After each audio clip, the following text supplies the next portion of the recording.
Happy birthday to me. কড়াতে দুধ দেওয়াই আছে, ওদিক থেকে কিছু নেবে না।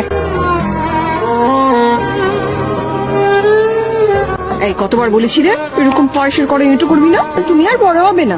শ্বশুর বাড়ি থেকে তুই কি করবি? তোমাদের ছেড়ে শ্বশুর বাড়ি যাচ্ছে কে? হ্যাঁ, এ বাবা আমার হ্যাপি বার্থডে টু ইউ।